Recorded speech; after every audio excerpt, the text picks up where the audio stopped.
10th chapter, 9th verse. We're discussing Bhagavad Gita. This is temple at Denver. You can repeat after me. Om Namo Bhagavate Vasudevaya. Om Namo Bhagavate Vasudevaya. Om Namo Bhagavate Vasudevaya. Matchit Madgata Prana Bodhayantaha Parasparam Katahantascha Mam Nityam Tushyanti Cha Ramanti Cha. You can repeat.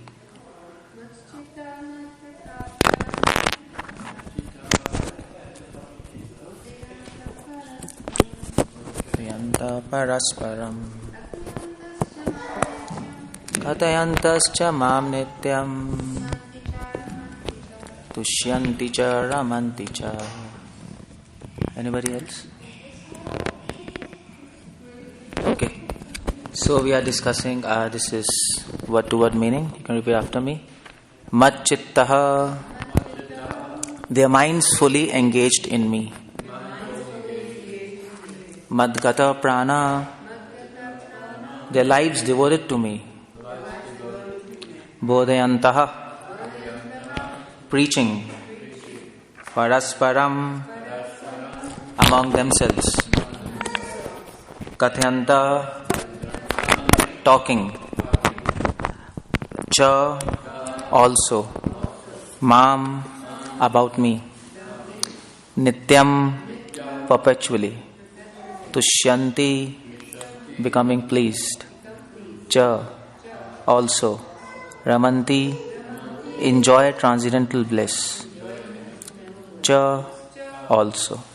Translation by Srila Prabhupada. Prabhupada ki jai. The thoughts of my pure devotees dwell in me. Their lives are fully devoted to my service, and they derive great satisfaction and bliss from always enlightening one another and conversing about me. What I'll do is I'll read the purport and we'll try to understand that as we go along. So I'll just perform my prayers. Om Jnana Timaranthasya Jnananjana Shalaka Chakshurmilitam Yena Tasmai Shri Gurave Namah. Shri Chaitanya Manobhistam Sthapitam Yena Bhutale Swayam Rupa Kadamayam Tadati Supadantikam. Namam Vishnu Padaya Krishna Prasthaya Bhutale Shrimate Bhaktivedanta Swami Namane Namaste Saraswati Deve Gauravani Prachari Shunyavadi Vaishnava. Okay, so purport by Srila Prabhupada. Pure devotees whose characteristics are mentioned here engage themselves fully in transcendental loving service of Lord. So Prabhupada starts this verse by this line, pure devotees whose characteristics are mentioned here. This verse is talking about symptoms of pure devotee. How do we recognize a pure devotee? Or in other words, how do we recognize that whether we are advancing in pure devotion or not? And that's what Prabhupada is writing, characteristics. First thing is, their minds cannot be diverted from lotus feet of Krishna. Now this statement is very important. Prabhupada is not writing that their minds are fixed on Krishna. Prabhupada is writing their minds cannot be diverted from lotus feet of Krishna. And those are two different propositions. Your mind can be fixed on Krishna for 1 hour, 2 hours, 3 hours. But then your mind is off. But Prabhupada is saying in negative sense, their mind cannot be diverted from lotus feet of Krishna to emphasize the point that 24 hours their mind is fixed on Krishna. So this is Vrindavan. So Vrindavan, Vrajvasis, they want to forget Krishna, but they cannot. This is the platform of a pure devotee. Even if they want to forget Krishna, they cannot. So it is different from the statement their mind is fixed on Krishna. And that's why Prabhupada's every line is full of realizations and his insight into what he's writing. And that's what makes Prabhupada's purport special. And I'm going to talk in more details on Friday on this, on Prabhupada books.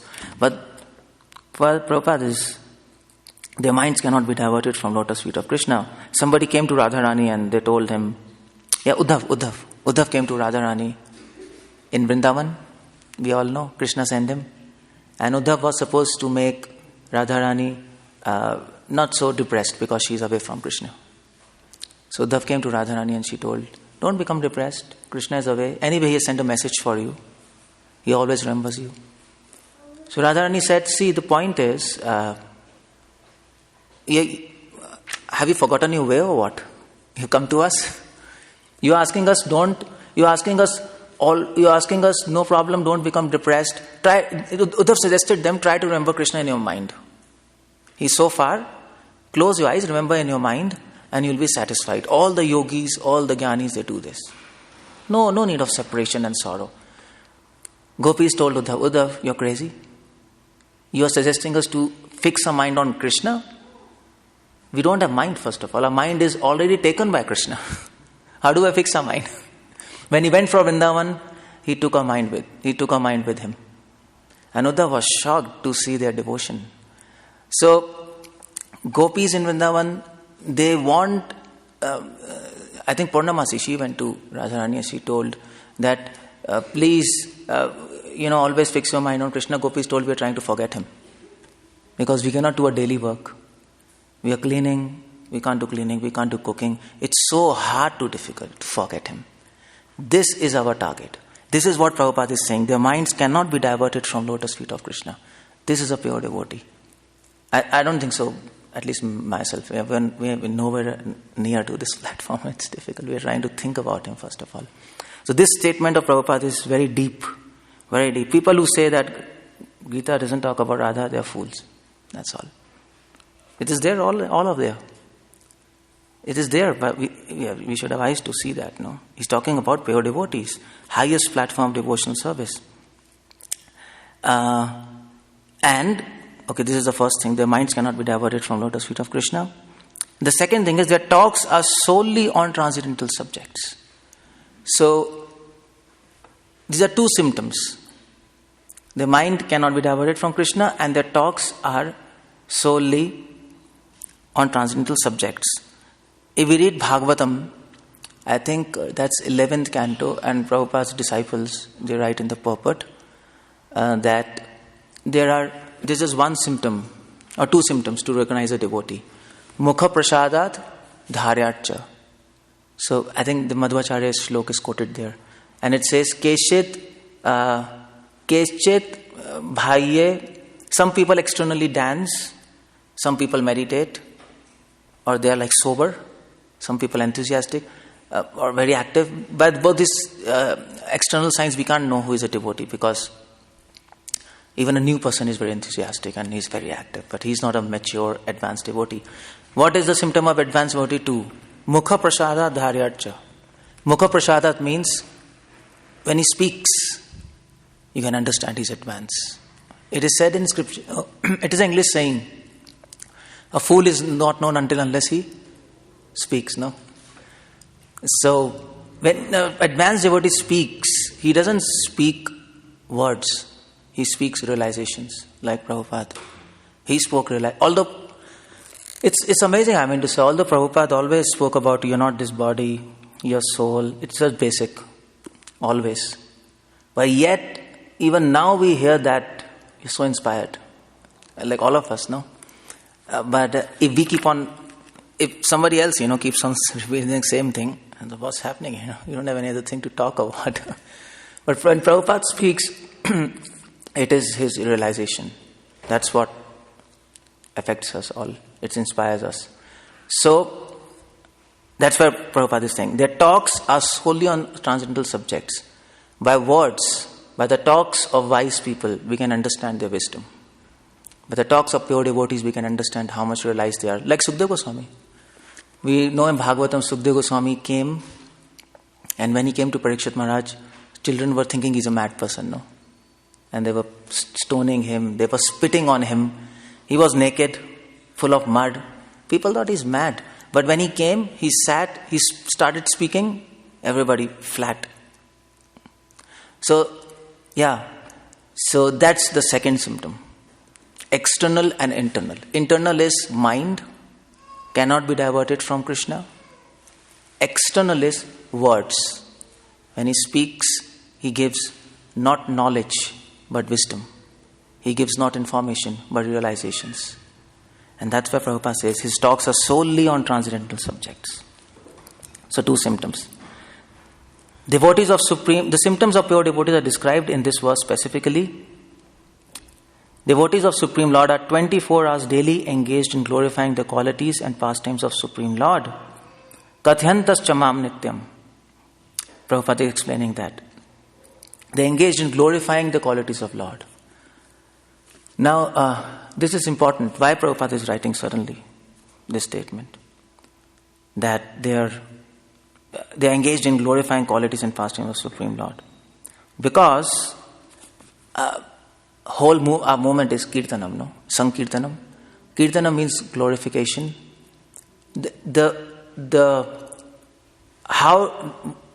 What do you talk? What do you fix your mind upon? We fix our mind upon how to glorify Krishna. That's our meditation. We fix our talks upon how to glorify Him. In fact, Prabhupada in Science of Self-Realization, he writes, Hare Krishna mantra is the best prayer and best glorification. He writes that. And when I read that statement, I was thinking, fine, we can understand best prayer because Prabhupada says, Krishna engage in your service, Radha engage in your service. But it's the best glorification. Now, how is Hare Krishna mantra the best glorification? That's what we have to figure out. Because it took me a long time to figure out. Because when you chant His holy names, Kirtana Prabhave Smarana Hove. When we chant holy names of Krishna, when we become pure by service, we remember Him by the effect of chanting. When you remember Him, then your heart starts glorifying Him while chanting. Now, Prabhupada says in Bhagavatam, so when a devotee is chanting Hare Krishna, Prabhupada speaks in one of his lecture, Hare Krishna chanting is like switching on a television. Prabhupada says, you switch on the television, picture starts. All, hero is there, qualities, pastimes, name, forms of hero, you see so many things. That's chanting all about. When you chant Hare Krishna, and Krishna is merciful on us, our heart is pure, movie starts. And Krishna's qualities and first qualities, not past tense, first qualities, they flood the heart of a devotee like Ganges floods, all other platforms, places. And when devotee remembers the qualities of God, then he starts glorifying Him. Okay, Krishna, you are so beautiful, you are so handsome, you are so sweet, you are so merciful. So that's what is glorification all about. Ultimately, we have to, Prabhupada says, I was reading in letter, if you glorify Him, He will glorify you. If you advertise Him, He will advertise you. Yathamam prapadyante. So because Prabhupada glorified Him, He advertised Him, Krishna advertised Him. Simple. Tit for that, that's Krishna's rule. As you surrender, so shall I award you. So, if we glorify Krishna, automatically Krishna wants to glorify His devotees. And that's love. That's love all about. Glorifying Him, He's glorifying us. That's why Prabhupada says, his talks, devotee talks, but his talks are full of glorification of qualities and pastimes of the Lord. Oh, I'll give you one example. In Ramayana, Hanuman is there. And Hanuman, he came back, I think Vibhishan came and he wanted to surrender to Ram. We all know, like Ravan kicked him out. He came there, Vibhishan was standing in the sky and all monkeys were down. And monkeys were telling, kill him. He is brother of Ravan. He can be a real dangerous person. Hanuman was there. Hanuman said, no, let's check him out. So they brought Vibhishan to Ram. And then all were sitting. Sugriv, Hanuman, Jamvan, everybody. So Ram asked everybody, okay, so what should we do with Vibhishan? Should we believe him? Should I accept him or not accept him? So everybody was giving opinions. So most Sukadeva said, no, you should not accept him. He is enemy camp and he might do anything. Especially his brother of Raman. Jambavan, he said something. All of them. When Hanuman turn came, Hanuman could have easily said, I went to Lanka and I met him. No. He met in Lanka, Vibhishan. We know from Ramayana. He saw Vibhishan and he saw Tulsi plant in Vibhishan's corridor. And that's how he could understand Vibhishan is Ram's devotee. Vibhishan also left his wife and his daughter back in Lanka. And his daughter's name, anybody knows his daughter's name? His daughter's name is Trijata. And she was protecting Sita in Ashok Vatika. She was the person in charge. So Vibhishan told, see, Ravan has appointed many demonists there to actually harass Sita. So Vibhishan told her daughter, you go, you take in charge and protect Sita from the harassment. So that was her service. Vibhishan was serving Sita in her capacity. So Hanuman could have told everything to Ram. See, he's your devotee and his daughter is serving your Sita and everything. Hanuman didn't tell anything. Hanuman said in an indirect way, my dear Lord Ram, I think we should trust him because he has come to surrender to you. If he was a spy, he would not have come here to surrender to you and told everything what happened. Raman kicked me and all those things. And he would not have left his wife and his daughter there. So you should accept him. That's my advice. What I think so. But he didn't reveal that secret that he met. You know why? Because it is said that then Raman took a decision. Ram took a decision. Ram said, okay, even though nobody wants me to accept Vibhishan, still I will accept him. Because my rule is, anybody who surrenders to me, I do not say no. Even if today Raman comes and surrenders to me, I will accept him. So, why didn't Hanuman tell Ram in first place? Vibhishan is a devotee. He didn't tell because it is said Hanuman wanted the decision to come from Ram's side, not from his side. Because if Hanuman gives decision, then people will glorify Hanuman. Oh, Hanuman, you're so intelligent. Yeah, because of you, Vibhishan came to Ram. And then at the end, Vibhishan helped Ram, no? Ram couldn't kill Raman. Vibhishan told, there's a nectar in his navel. Shoot arrows. So all glories would have gone to Hanuman.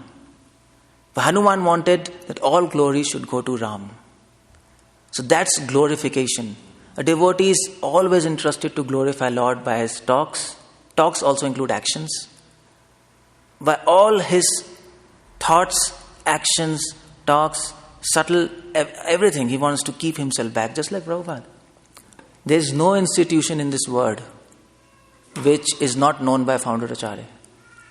Ravi Shankar, Ramakrishna Paramahams, Yogananda Paramahams, no? All those institutions. What about our ISKCON? Nobody knows Prabhupada outside ISKCON. Very few. We are known as Hare Krishna people. When you come to ISKCON, then you come to know, okay, who is Prabhupada? Is it really? Because he was a pure devotee. He was interested in glorifying Krishna, and not glorifying himself. By all his actions, Prabhupada made it a point that he should be behind the scene. That's glorification. It's not just empty talks. By talks, you also mean what you say, you do. What you do, you say. If you simply talk and don't do, then that's flattery. That's empty talk. That's why Prabhupada brings this point. Devotees are 24 hours engaged in glorifying the qualities and pastimes of Supreme Lord. The talks, which also includes the actions and thoughts, are always focused towards glorifying Lord, keeping themselves behind and keeping Lord and his devotees in the front. That's what is glorification all about. It's a big paradigm, glorification. It's not just glorification, it's just speaking something about Krishna. That's a pure devotee. Their hearts and souls are constantly submerged in Krishna. Why does Prabhupada write hearts and souls separately? Why not only heart? Why not soul? Prabhupada write, is there any distinction between heart and soul? Or they are same? Or is it poetry? Prabhupada doesn't do poetry. He knows what he's writing. He's Acharya. He's writing these books for 10,000 years. So he says heart and soul. And that means, that is in this verse, Mat Chit Madgata Prana. He is translating this as it is. Chitta means heart, prana means soul. Heart means mind and intelligence. The work of mind is to desire. The work of intelligence is to plan. So their heart is submerged in Krishna, means that they're always desiring to serve Krishna. Their heart is submerged in Krishna means their intelligence is planning how to serve Him. And soul means their intent or will. Soul is to do with will. So Prabhupada is writing, soul is submerged in Krishna means their free will. They have surrendered their free will to God. I am for you. That's all. That's heart and soul. You plan to serve Krishna, you desire to serve Krishna, and you surrender yourself, your free will, in the service of God. And that's a big thing, because to surrender free will is difficult, no? To think about Him, to plan about Him is easy, but to surrender our free will is difficult. That's why Prabhupada prayed to Krishna, Krishna, please use me as a puppet. No, Prabhupada prayed. And that's a very big statement. Actually, very big statement. All Vaishnava Sampradayas are based on this one statement. Please, Krishna, use me as puppet. And that's Mahaprabhu says, no, Ashlishya padratam pinastum. Puppet means, in other words, please exploit me. That's a puppet, no? You can do anything with a puppet. You can move, you can throw, you can do. So Prabhupada says in Krishna book, the maid servants of Krishna, gopis, they were his servants and and his slaves. Slave is a bigger word, no, than servant. It's a bigger word. A servant, or you want to become a slave, we want to become his puppet. We want to surrender our free will to him. Surrendering free will is a risk, because then Krishna can use you and throw you. He can do anything with you, no? So if somebody tells you, you got to serve Krishna entire life, chant 16 rounds, don't break any rules, attend all classes. At the end of till your last breath, you should be enthusiastic. And after your death, you go to hell. What do? Do we accept that proposal? Any one of us? But that's what is surrendering our soul to Krishna. Okay, Krishna, if you want this, that's okay. Because I am not I now. I am yours. And you can do anything with me. That's why Prabhupada uses both words, heart and soul. We have surrendered our heart now to a certain extent. We desire Him, we plan for Him, we serve Him. To surrender soul is a very big thing. That's why Krishna says, Mat Chit Madgata Prana. He uses both words, Chitta and Prana. So Prabhupada is not unnecessarily writing. Their heart and soul are constantly submerged in Krishna. And they take pleasure in discussing Him, in discussing about Him, in discussing Him with other devotees. So, if we think that my happiness, my pleasure, surrendering soul means my pleasure lies in pleasure of Krishna. That's surrendering soul. If He is happy to send us to hell, no problem. That's what we want. That's gopis all about, no? If he gives us a proposal, I'll send you to hell for eternity, but you have to serve me. That's your reward. Good? No problem. Such devotees, Krishnas, that's Vrindavan. That's Vrindavan all about. And these kind of people who have surrendered their free will to Krishna, who identify with Krishna's happiness, who find their happiness with Krishna, they can take pleasure when they talk about Krishna. Then you get pleasure. Then you get pleasure to talk about Him, to discuss about Him, to glorify Him. Because your happiness and His happiness, there's no difference. You're finding your happiness in His happiness. It's normal. I'm boyfriend, girlfriend. Why boyfriend wants to glorify? Why he takes pleasure in glorifying his girlfriend? I mean, just the whole day he can keep on repeating, "You are so lovely." And again he can say, "You are so lovely." Same dialogue over and over and over and over again. He's taking pleasure. Why? Because he's finding his happiness in her happiness. When she becomes happy, he becomes happy. He said, when she smiles, oh yeah, okay, fine, this is nice. When he speaks again, you are lovely, she smiles, yeah, nice, God, she is happy. And that's how he can over and over again say these things. That's why we can over and over again chant Hare Krishna, because we know when we chant Hare Krishna, Krishna smiles. We know that. We know that. And we can chant again and again. So that's take pleasure in discussing with other devotees. Okay, so this first paragraph is quite deep. So now Prabhupada starts with the second paragraph. Now this platform is difficult to achieve. Is it? No, of course. Maybe not in this life. It's very difficult. At least for me, it's not easy. Prabhupada says that you can realize Krishna in 1 second, but it's not, we all know it's not like that. So how to achieve this platform? That's the idea. That Prabhupada is writing in the next paragraph. So Prabhupada books are very systematic if we read properly. Okay, next paragraph it begins. In preliminary stage of devotional service, preliminary stage, how to achieve that stage of devotional service, devotees relish the transcendental pleasure from service itself. Now this line is important. Prabhupada is saying in preliminary stage of devotional service, they relish. Who is they here? If you plug in pure devotees for they, then pure devotees are already described in the first paragraph as perfect people. But here Prabhupada is writing in preliminary stage of devotional service, they, pure devotees relish transcendental pleasure from service itself. This shows that pure devotees, there are two categories of pure devotees.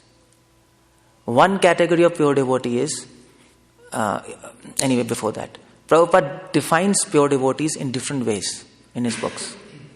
And the most common definition of pure devotee is, just like Prabhupada used to say to all his devotees, you are all pure devotees. All his disciples, who are just 1, 2, 3, 4, 5 years in the movement, you're pure devotees. So what do you understand about pure devotee? Prabhupada says in Upanishad, last paragraph, pure devotee is one whose goal is fixed. It's not that he's pure. In his actions, in his thoughts, in his intent, always. His goal is pure. He knows, I want to attain Krishna. He's a pure devotee. Prabhupada gives this one definition of pure devotee. Another definition of pure devotee gives, not only his goal is clear, but his thoughts, intelligence, and free will, they also become pure. So there's a mature pure devotee, immature pure devotee. That's how Prabhupada defines pure devotee as 2 levels. And that's what Prabhupada is saying here. In preliminary stage of devotional service, pure devotees relish transcendental pleasure from service itself. Preliminary stage automatically subsumes or presumes that that person is not pure. Because it's preliminary stage. But why Prabhupada is saying they relish, pure devotees relish? Because here Prabhupada is defining pure devotee as their goal is fixed. So all of us, at least a goal is fixed. Even a new person who comes in temple, his goal is fixed. Right from the first day he can understand, don't desire fruitive activities, don't desire money, prestige, name, fame. At least understanding is there. He may not be able to follow that in his subconscious mind. There are always desires hidden. But his goal is clear. And that's what makes him pure devotee. And what he does, so in initial stages, we get pleasure from service. So Prabhupada, in the words Krishna uses, Tushyanti cha Ramanti cha. And Prabhupada is commenting on these 2 words, Tushyanti Ramanchi. Tushyanti means, what is the literal translation of Tushyanti? Anybody? Satisfaction. Oh yeah, satisfaction.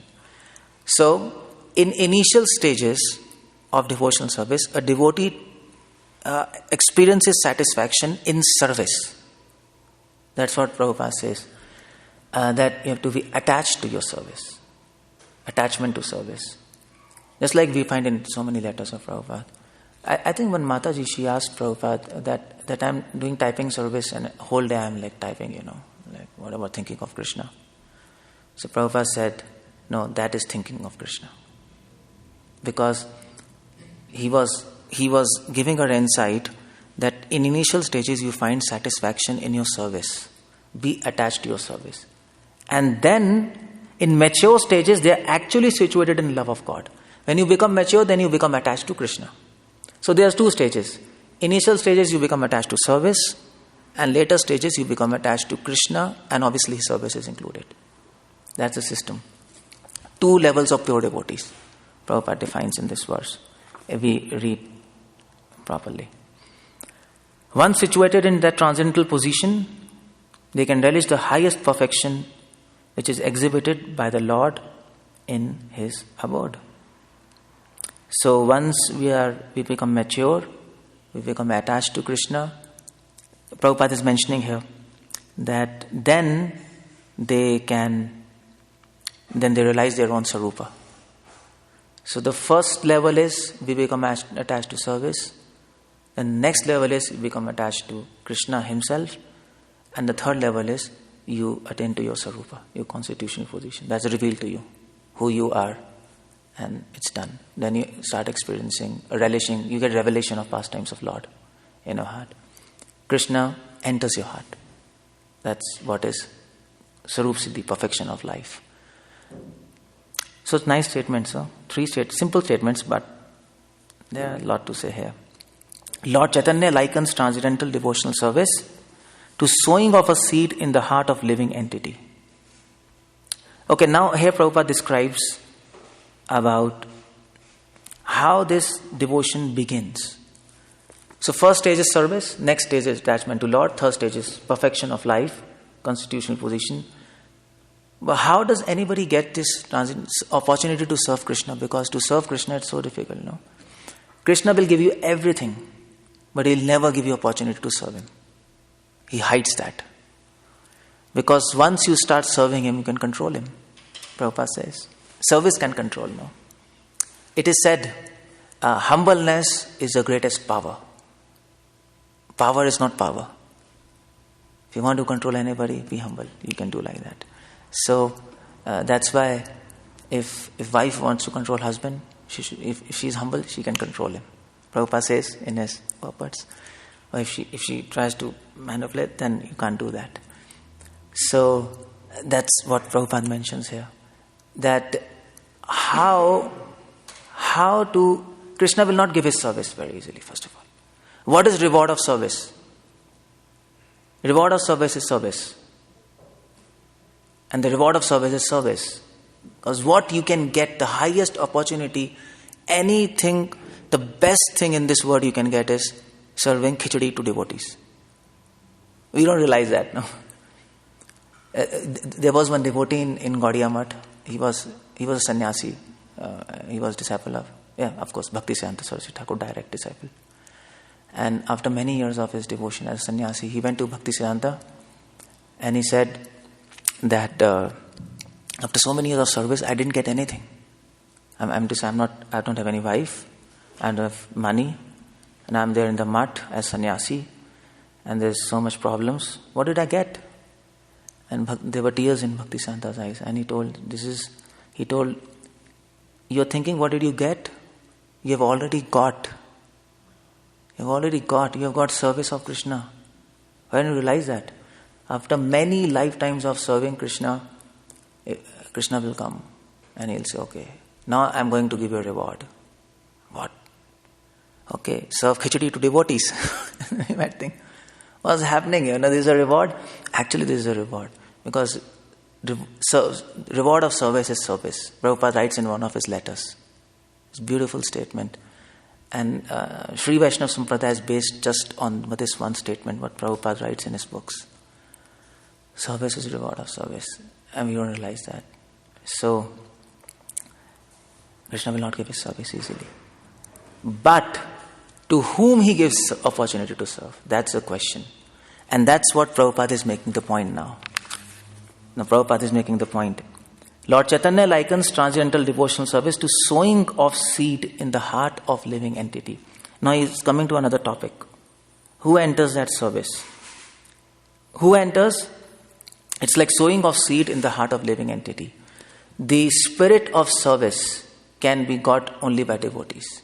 There's no other way. Just like from a candle you light another candle. You can get information from books. You can get information from other but you cannot get the fire, the spirit of devotional service. That's we get by devotees, association of devotees. That's compared to a seed, you all know. So once we get that spirit of service in a form of seed, then it can go through other stages, preliminary stage, mature stage, constitutional position. But it's all with association of devotees. Krishna doesn't give himself, but yet he wants to give. He's merciful, no? He doesn't give, but he wants to give. Just like parents. They want to give money to the child, but they don't give. Because they know that he'll get spoiled. He might use, but nevertheless they want to give so that he might enjoy, no? So similarly Krishna doesn't want to give opportunity to serve him. He wants to keep it confidential. But at the same time he wants to give. Because he wants everybody to serve him. That's what his mission is. So how he does that? He deputes his devotees. You give. The department is given to his devotees. You give opportunity to serve me. And you take this credit to bring devotees to me. And that is why we all indebted to Vaishnavas. Because they gave us what Krishna doesn't want to give. It's a very big thing. What Krishna doesn't want to give, at least externally, they are giving us. Prabhupada says in one of his purport in Bhagavad Gita that, Krishna says there that they don't distribute this knowledge to people who are not austere, people who are envious. And then Prabhupada writes in that purport to Gita that, yes, devotees are more merciful than Krishna. Prabhupada writes that. Of course, nobody can be more merciful than Krishna, but Krishna makes a plan like that it seems that devotees are more merciful than him. So that we glorify his devotees more than him. And we learn how to glorify his devotees more than him. So Prabhupada is bringing this deep point here of sowing the seed in the heart of living entity. And then Prabhupada continues, I'm just going to miss this portion. Let's go ahead. It's a big purport. And I'm coming to next page. Here. This plant of devotional service is fully described in Chaitanya Charitamrita. So that spirit of service grows into attachment to service. That attachment to service grows into attachment to Krishna himself. And that attachment to Krishna grows into full blossomed love of God and realizing a constitutional position, aswarupa. That's what is perfection. So, Prabhupada says it's all described in Chaitanya Charitamrita. It is explained there, we have missed something if you can get. It is explained there that when complete plant takes shelter under lotus feet of Supreme Lord, one becomes fully absorbed in love of God. So when the plant of devotional service takes shelter of God, we become fully absorbed in love of God. What does it mean? When we take full shelter of God, what happens is, now we are not fully absorbed in Krishna. Why? Because we are trying to approach Krishna. But Krishna is not trying to approach us. Now. We are putting our mind in Krishna. But Krishna is not pulling our mind. So at this level, when we fully surrender to God, then Krishna takes charge. Okay, good. Now you've surrendered your free will, your thoughts, your plans. Now I will make it a point to fix your mind upon me. And Prabhupada says in one of his letters, today I was reading and I just cut that line, kept it with me. I forgot the exact number. It's in one letters. Prabhupada says that if you serve Krishna very nicely, if you sacrifice everything for him, sacrificing your mind, your thoughts, your intelligence and your free will, then Krishna will force you to advance. That was amazing inside. Oh my God, this is Prabhupada. He will force us to advance. He will not let us to be a new devotee. He will make something. He'll do something in our life. He forced. If you see Prabhupada's life, he took everything. He'll create a situation. That situation might be a little tough for us.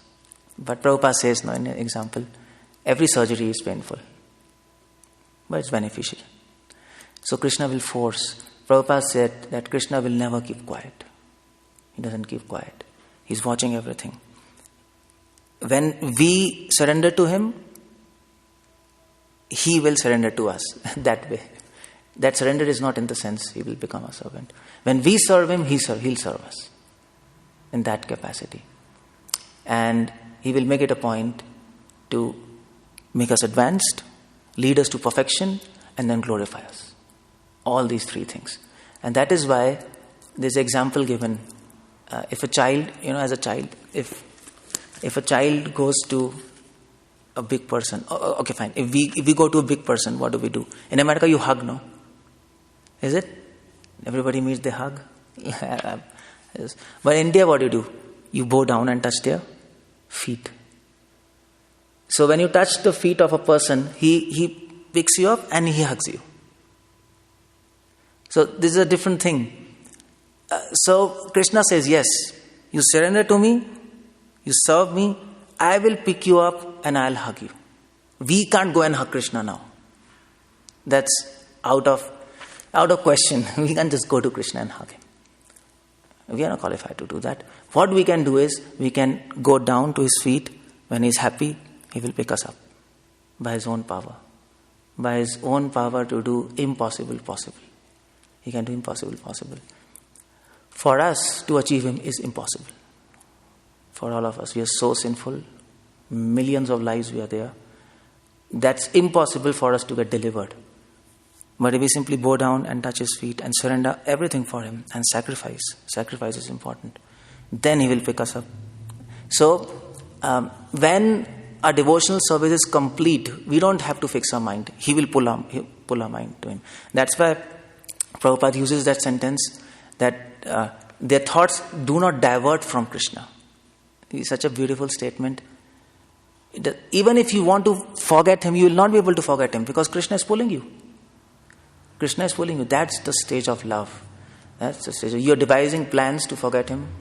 You can't do that. So that's when Krishna becomes happy. He pulls you. He'll pull us. He's pulling all of us. One of the name in Vishnu Sahasranam of Krishna is he's a best leader. Neta. Neta, you understand Neta? That is Sanskrit word. This means leader, perfect leader. He knows how to pick us up and fix our mind on him. You know what? It is said, I think somebody asked Ramanujacharya that, Ramanujacharya was in a lot of anxiety. He said, Krishna says, whatever you think at time of death, that state you will attain. So Ramanujacharya was thinking that if we cannot think of Krishna at time of death, then what will happen? So he asked this question to Krishna. He put this question to Ranganath. And the answer came, Ranganath told, see, any devotee who is sincere, who has surrendered everything to me, sacrificed everything to me at every moment, mat chit mat gata prana, to him when he dies, even if his mind is going here and there, I will personally come and sit in his heart.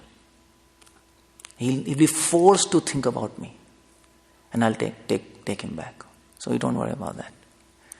So that's his promise. That's his promise. My devotees will never be lost. Krishna says in Bhagavad Gita, they'll never be lost. So that's why Prabhupada is writing here. It is explained that when complete plant takes shelter in the lotus feet of Supreme Lord, one becomes fully absorbed in love of God. We become fully absorbed in love of God not due to our own power, but due to power of God, which can make impossible possible.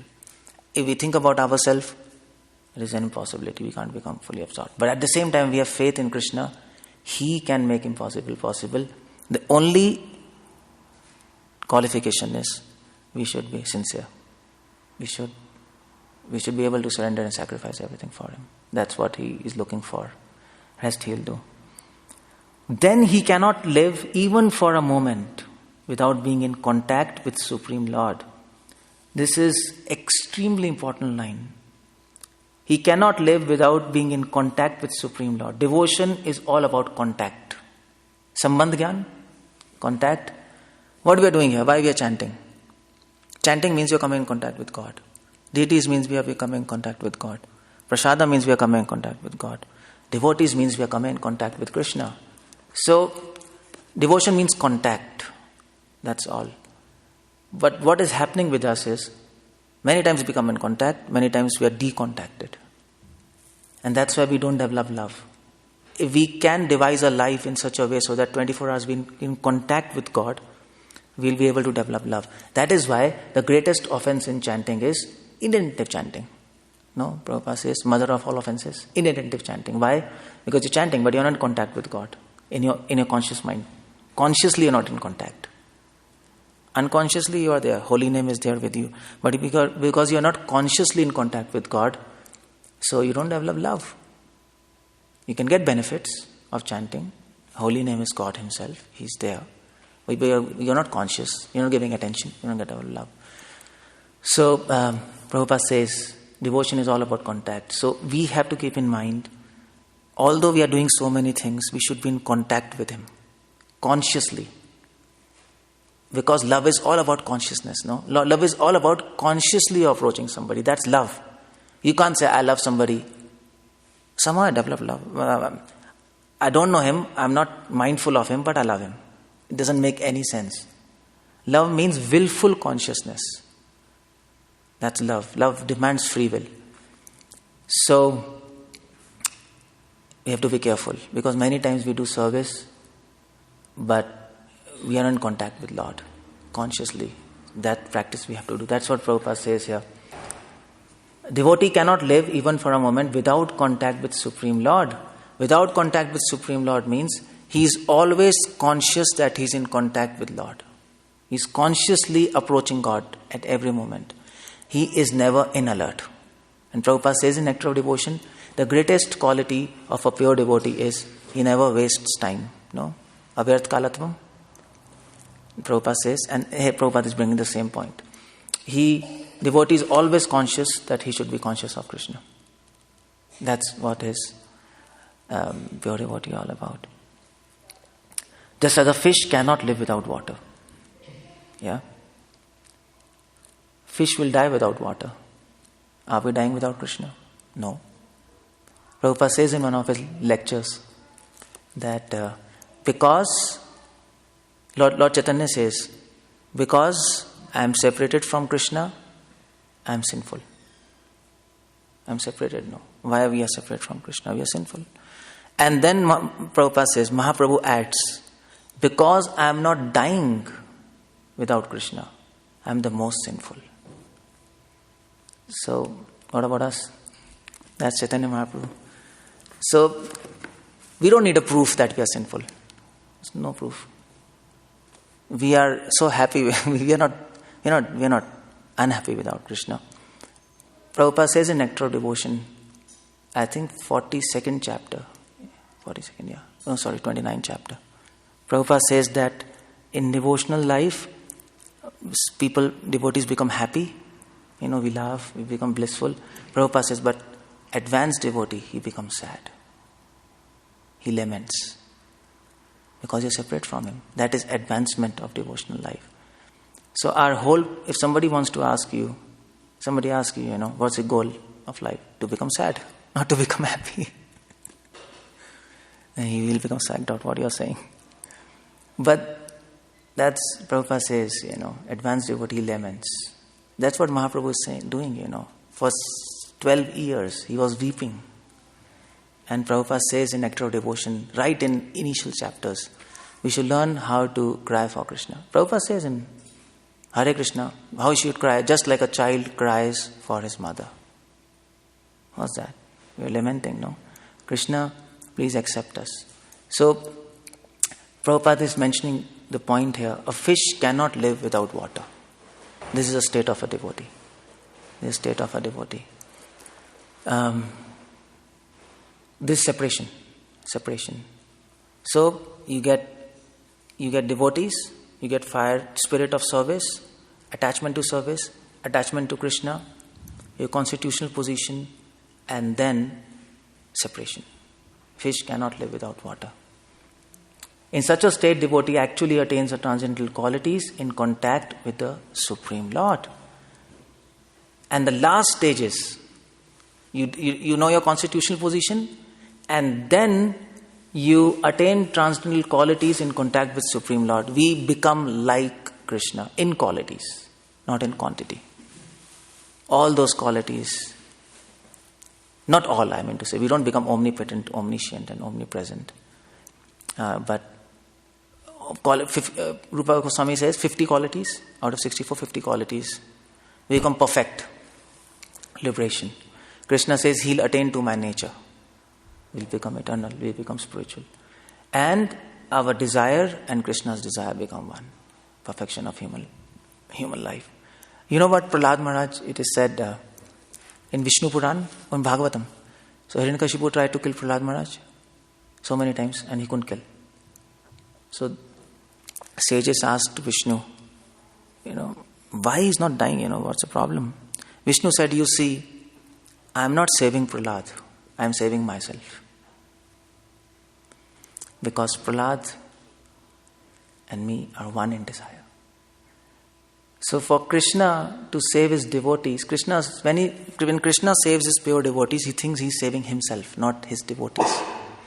It's like a mother wants to save a child. She doesn't think I'm saving my child, she thinks I'm saving myself. She's a part of him. So that's the perfection of devotion. The devotee actually attains transcendental qualities in contact with Supreme Lord. At this stage, Krishna considers him as his property. And then whatever he does for the devotee, he thinks he's benefiting himself. He's not benefiting him. That's the perfection of human life. So this paragraph this purport is talking about pure devotees now. Such a detailed explanation. And then Prabhupada in the last paragraph, he talks about how do we know all these things? Kathyantas chamam nityam. Srimad Bhagavatam is also full of such narrations about relationship between Supreme Lord and his devotees. And therefore Srimad Bhagavatam is very dear to devotees. As stated in Bhagavatam itself, 12, 13, 18. I don't know this verse, 12, 13, 18. Anybody knows? I don't remember this. So what do devotees discuss? They discuss Bhagavatam. Why? There are so many Puranas. Vishnu Puran, Narad Puran, Brahma Puran, 18 Puranas. Why only Bhagavatam? There's Upanishad, there's Vedas. Because in all those Puranas, there's everything, but just one thing is missing. And that is love. There's information, but there's no love. But Bhagavatam, there's love, there's sacrifice, there's service. Whatever we are talking, the signs of service is there in Bhagavatam explicitly. In all Puranas it is there, but it is implicit. It is hidden. You have to take out. But in Bhagavatam, Vyasadeva has taken those things out for us to understand. For us not only to understand, but to relish. Prabhupada says, they relish Bhagavatam. So, that is why Bhagavatam is special. That's why Mahaprabhu used to read Bhagavatam. If you read all Puranas, you will understand there's a difference. And Bhagavatam says, all scriptures are like tree and Bhagavatam is like fruit. And that's an interesting analogy if you think. Because a mango tree, the taste in the fruit comes from the root through the trunk to the fruit. So obviously the trunk should be also sweet. But it's not like that. If you eat the trunk of or a branch of a mango tree, it's bitter. But the fruit is sweet. Although that taste is provided by that branch. Similarly, all scriptures are there. Although everything about Krishna is there in all scriptures. And Bhagavatam is a summation of all Puranas. But still the sweetness is there in this Bhagavatam, which you can't relish in all Puranas. And that's why Bhagavatam gives its analogy. All scriptures are like trunk and branch, Bhagavatam is like fruit. If you want to taste, read Bhagavatam. If you want information, go to other scriptures. You can get all other informations. And that's why Narottam Das Thakur says, Madhyastha Bhagavat Puran. Our whole life is centered around Srimad Bhagavatam. That makes Bhagavatam special. Srimad Bhagavatam says, Puranam amalam yad Vaishnavanam priyam. Puran. This Bhagavatam is dear to Vaishnavas. In this narration, there is nothing about material activities, economic development, sense gratification, or liberation. Amala Puran. Srimad Bhagavatam is only narration in which transcendental nature of Supreme Lord and His devotees is fully described. So, every verse of Bhagavatam is full of love. Just like we were discussing today. We were talking about creation. But if some non-devotee reads, It's a creation. But no, for devotee, even Bhagavatam describes creation. If you go to Brahmand Puran also describes creation. The difference is, Bhagavatam helps us to understand that this creation is a loving act of Krishna to help us. But other Puranas do not tell this. Although same information you can find in other Puranas. And then you can say, what's the difference between Bhagavatam and this? I can get more detailed explanation in other Puranas. No. But those Puranas will not help you to understand the love and mercy behind all that creation. That's Bhagavatam doing. Bhagavatam is connecting everything to love of Krishna. It is helping us to understand how everything is connected to love of Krishna, although it might not seem like that. For example, you see when in Bhagavatam, Shukracharya's daughter, she's abusing. So she abuses in a devotional way. So when she abuses, she said to her friend, "You're like Kamsa." That's abuse there. Krishna will come and kill you. You see, that's how devotees talk. So although we are discussing bad things in Bhagavatam, there are like things like that. But Sukdev Goswami is trying to help us to understand how you can connect everything to love of God. That's speciality of Bhagavatam. If we miss that point, then the Bhagavatam will look same as other Puranas. Everything is in other Puranas. Thus the realized soul in Krishna consciousness takes continual pleasure in hearing such transcendental literatures, just as a young boy and girl takes pleasure in association. This is Ramanti. Ramanti means take pleasure, Raman. So just like young boys and young girls take pleasure, devotees take pleasure with Krishna. So Radha Krishna, they are standing with each other, taking pleasure. No talk, nothing, simply standing, still they are feeling bliss. That's union with God. That's the perfection of human life. Hare Krishna. Thank you very much. Anything, there's this time, anything you want to ask? I think it's 7:35. You just have 10 minutes. Yes, Ms. Mataji. I'm talking about surrender. About? Surrender and submissiveness. Yeah. Are you saying that if you are devotees, even if Krishna says to go to hell, they do it willingly, that level of... Yeah, if he gives that proposal, yeah. Right. So it seems like with that degree of surrender, implied there is implicit faith and trust. Yeah, of course. Implicit faith and trust. And for aspiring devotees, like practitioners in Bhakti Yoga, sometimes it can be quite challenging, daunting. One's budding faith and trust in Krishna, sometimes it's shaky, disturbed, because you see like adversities befalling us. Yeah. That's very, very challenging. That's true. So, and one becomes afraid to place one's faith and trust in Krishna, because one might conceive of Krishna as an erratic or reckless or hurtful person in the face of such adversities. So how can one be encouraged? How can the aspiring devotee be encouraged to have that degree of faith and trust in Krishna? Yeah, I mean, just practically, if you want an answer, Prabhupada said, that's why I've opened a society of devotees. And if we get association with such devotees who have faith, we get faith. Faith comes from faith. Enthusiasm comes from enthusiasm. Determination comes from determination. And this surrender comes from surrender. So Prabhupada says in one of his letters, in the conversations, he says that if you want to develop this kind of faith, you associate with a person who has this kind of faith, and you can get easily. So that's practical solution is association. We have to find association. There's no other way around. One thing for aspiring devotees. That's why we have these classes. We have continuous hearing. We read pastimes. Another thing is we can read pastimes of devotees, not just Krishna.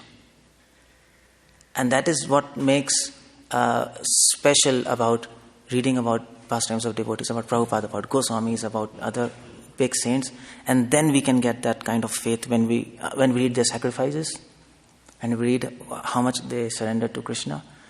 And that's why Bhagavatam recounts the stories of devotees, no? To help to get that faith. So these are two options, two ways how aspiring devotee can get faith.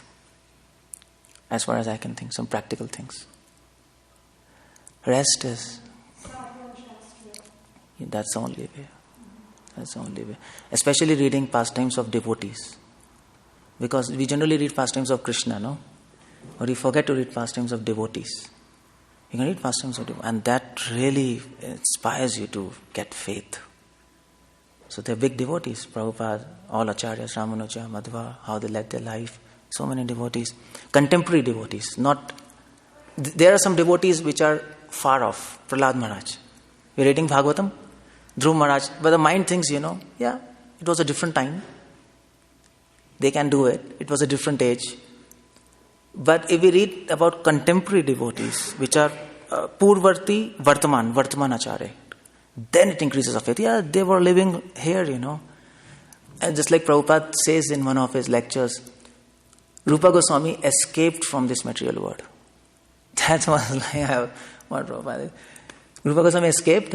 Like Rupa Goswami, we can't put escaped word, but Prabhupada said he escaped. So when now we read about Rupa Goswami, okay, he was living like us, there in the whatever like us, and then we can develop faith. Okay, there are same circumstances, we are here, and that is why Krishna purposefully makes devotees' life, pure devotees' life, and makes them look ordinary. Just like Prabhupada was an ordinary grahastha, nobody in Gaudiya Math could imagine that Abhay Babu could do such big things. And when Prabhupada came to India and his God was saying, Abhay Babu, Abhay, you did this? We can't imagine. Prabhupada was, before Acharya, he was pretty ordinary. Nobody could imagine. Bhaktivedanta Thakur. If you read his life history, there's a secret. He used to eat fish. You know this. So, why? Bhaktivedanta Thakur, he's coming from spiritual world. There's no doubt about it. There's absolutely no doubt. And if somebody argues for that, I can prove it because I am a writer. I write books. And even to write 3 books, I'm like messed up. I cannot write. Bhaktivedanta Thakur write 200 books. And all extraordinary. It's all revealed. You can't write like that. It's impossible for any human to do that. So he is special, but at the same time he was eating fish. He writes himself. He used to go to parties, eat a lot of sweets, and he used to get stomach aches in the night. So Bhaktisiddhanta said, Krishna did it purposefully. So that when people read, they think he's an ordinary man, but then he got perfection. So when we read about them, our faith develops, our faith increases. So that's very important to read pastimes of devotees, which devotees do not do. And that's one practical suggestion there. You get faith. I can think of. Yeah. You want to ask something? Yes, Mataji. Prabhu, you were talking about being a puppet. Yeah. And it seems like that's similar to like Kunkunti's mood in a way. But yet we're encouraged not to take on her mood at our stage. But somehow we're supposed to become puppets. So it seems like how do we do something that is so so-called advanced? Yeah, you're right. I added this that's advanced stage when a devotee prays, make me puppet. So for us, we don't have to follow that platform, we have to worship that platform now. Because we are in preliminary stage. Prabhupada mentions we have to attach to service. So when we worship that platform, slowly Krishna will allow that platform to descend to us. But you're right, we can't imitate. We imitate, we fall down. So that's why in scriptures it is said, Pujala Rakpat Gaurava Bhange. That's what Bhaktisiddhanta used to say. You worship that high platform, keep your feet here, keep your vision there. And then, if you don't fix your vision there, then you're never going to reach that platform, first of all. So keep your vision there, worship that, keep it in your head. We aspire hope against hope that one day we can achieve that platform. You're right, it's not easy to do that. But at the same time, we serve him with a hope. Krishna will give us that gift. That's a gift. It's not in our power to think like that. It's a gift. Krishna will give. Krishna has many gifts with him. He's going to give us one gift, another gift, another gift. Love, attachment, this slave mentality. He has so many things to give. We have to prepare ourselves and worship that. He's going to give us slowly. That's what I think. So is it also that we can take in that example of being a puppet, when one can, just allow oneself to be flexible and malleable in the service of the Lord? Some flexibility and malleability is there. So from that example of the puppet. Yeah, in what? Malleability in what? The will of the Lord and the Lord's representatives to be flexible, not rigid. In what? Flexible. With regard to if a service needs to be changed, for example, right? Just doing what's practical at the moment, doing the needful, being proactive, whatever's required. You can, I mean to say, I'm talking about this puppet example at a very different level. But if you want to bring that example down, you can well say. I was thinking about the application Of this puppet, Yeah. we can apply it now. We have to worship that platform. That's Prabhupada's prayers like that. We can't pray like that. It's impossible. Because it will be duplicity. Krishna make me a puppet and exploit me and use me and throw me. And then next second we are doing something else, we are doing sense gratification. It will be hypocrite for us to do that at our level. So we worship that, we praise that, we glorify that. And we do whatever we can now.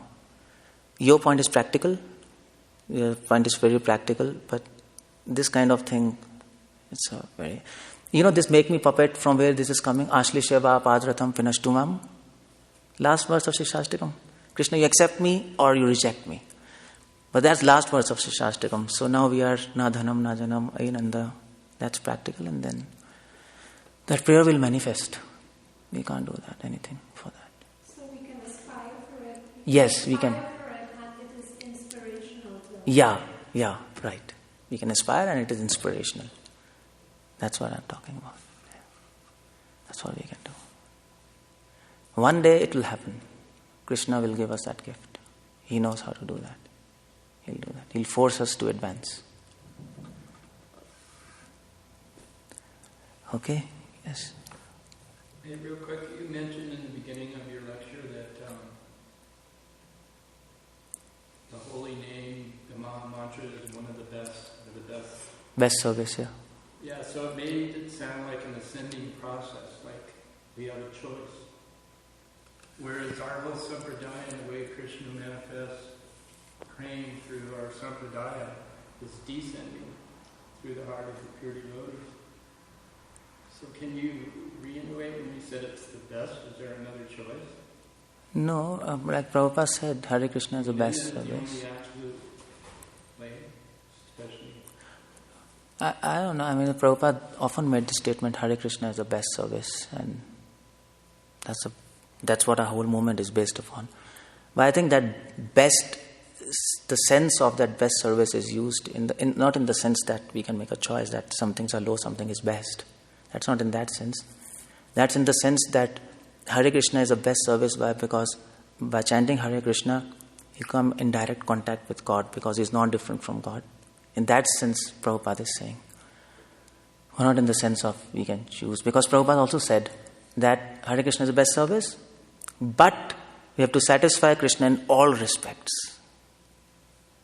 And that is why Mahaprabhu never said Kirtanam, he said Sang Kirtanam. So with Hare Krishna, all package comes.